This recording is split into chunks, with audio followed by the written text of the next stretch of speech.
اچھا رانا قاسم نون صاحب، ابھی آپ نے تھوڑی دیر پہلے بالکل صحیح فرمایا کہ برٹش پارلیمنٹ کے تقریباً 60 سے زیادہ جو ممبرز ہیں انہوں نے خط لکھا کہ ہمیں انڈین آکوپائڈ کشمیر جو ہے اس کا وزٹ کروایا جائے، کیونکہ وہاں پہ انسانی حقوق کی بہت خلاف ورزیاں ہو رہی ہیں، اور اس میں کوئی شک نہیں ہے کہ وہاں پہ انسانی حقوق کی خلاف ورزیاں ہو رہی ہیں۔ لیکن وہی برٹش پارلیمنٹ کے ممبر جنہوں نے انسانی حقوق کی خلاف ورزیوں پہ تشویش کا اظہار کرتے ہوئے مطالبہ کیا کہ ہمیں انڈین آکوپائڈ کشمیر کا وزٹ کروایا جائے، ان میں سے بہت سے برٹش پارلیمنٹ کے ممبرز اب پاکستان کی حکومت سے کہتے ہیں یہ جو آزاد کشمیر میں اس وقت صورتحال ہے اس کا حل نکالیں بات چیت کے ذریعے۔ آپ کا اس بارے میں کیا خیال ہے؟ دیکھیں جی، اس میں جو موسٹلی ایم پیز ہیں ہاؤس آف کامنز کے، جو کشمیری ہیں یا پاکستانی، ان کا جو کانسٹیچوئنسیز ہیں وہاں پہ کشمیری اکثریت ہے جی۔ وہ گوروں کے ساتھ ہو جائیں تو گورا ایم پی بن جاتا ہے، کشمیریوں کے ساتھ ہو جائیں تو کشمیری ایم پی بن جاتا ہے، تو ان کی مجبوری ہیں۔ جیسے بریڈ فورڈ کے عمران حسین صاحب ہیں، barrister Imran Hussain is a chairperson of all parties پارلیمانی group on Kashmir in House of Commons. ہماری ان کے ساتھ بہت میٹنگز رہی ہیں، نشستیں رہی ہیں، وہ پچھلے دنوں پاکستان بھی تشریف لائے تھے۔ تو وہ صرف اپنے حلقے کے عوام کی مجبوری ہے جی، ووٹرز کی، جس کی وجہ سے وہ مجبور ہیں اس بات پہ۔ ہم یہ سمجھتے ہیں کہ جو راج ناتھ کا سٹیٹمنٹ ہے یہ بہت ہی بھونڈا اور تاریخ سے نابلد ہیں۔ وہ آپ یہ دیکھیں کہ کشمیر کا از اے میجر کانفلکٹ جی اس ریجن میں۔ ہم سمجھتے ہیں کہ ساؤتھ ایشیا میں اس وقت تک پیس کینوٹ بی پریویلڈ جب تک کشمیر کانفلکٹ ریزالو نہیں ہوتا یو این سیکورٹی کونسلز کے ریزولوشنز کے مطابق۔ پھر آپ یہ دیکھیں کہ 1/4 آف دا پاپولیشن اس ریجن میں رہتی ہے جی، بھوک ہے، ننگ ہے، بلو دا پاورٹی لائن لوگ زندگی گزار رہے ہیں، 1/4۔ تو اگر پاکستان نے ہمیشہ پیس کی بات کی ہے، اس میں ہمارے جو میجر کنسرن ہے وہ سب سے پہلے کشمیر کانفلکٹ ہے، اس کے بعد انڈس واٹر ٹریٹی کو جو یونیلیٹرلی ہیلڈ ان ابیس کی گئی ہے اس کا ایشو ہے، اور پھر سب سے بڑا ایشو اس خطے میں انڈین اسٹیٹ اسپانسر ٹیررزم ہے، جو بلوچستان از بلیڈنگ، کے پی کے میں کیا ہو رہا ہے، اور پھر یہاں پہ بھی موقع سے وہ فائدہ اٹھانا چاہتا ہے مودی سرکار۔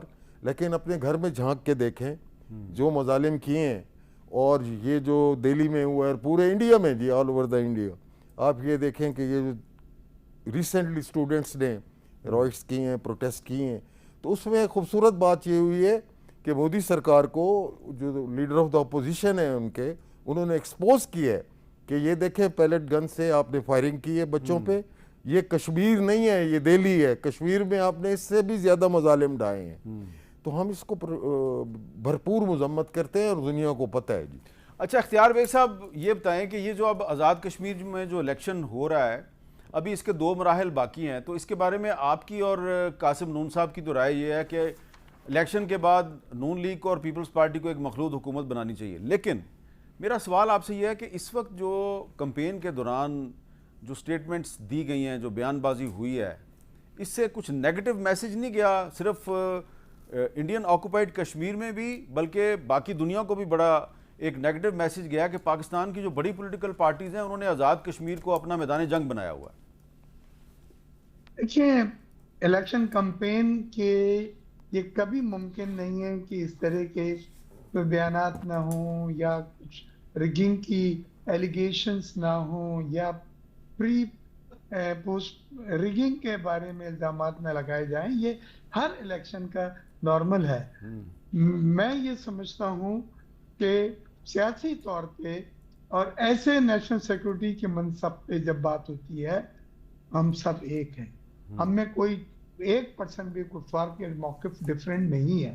ہم نے ابھی کشمیر کی میٹنگ کی 4 گھنٹے میٹنگ کی تھی چیئرمین صاحب اپنا رانا قاسم نون صاحب کے ساتھ، اور ہم نے یہ ریکمینڈ کرا ہے کہ کشمیری ڈائسپورا جو انگلینڈ میں ہے، ساؤتھ پول، اپنا بریڈ فورڈ، مانچسٹر اور لندن وغیرہ میں، ان کو انگیج کیا جائے، وہ برج کے طور پہ ایکٹ کریں بٹوین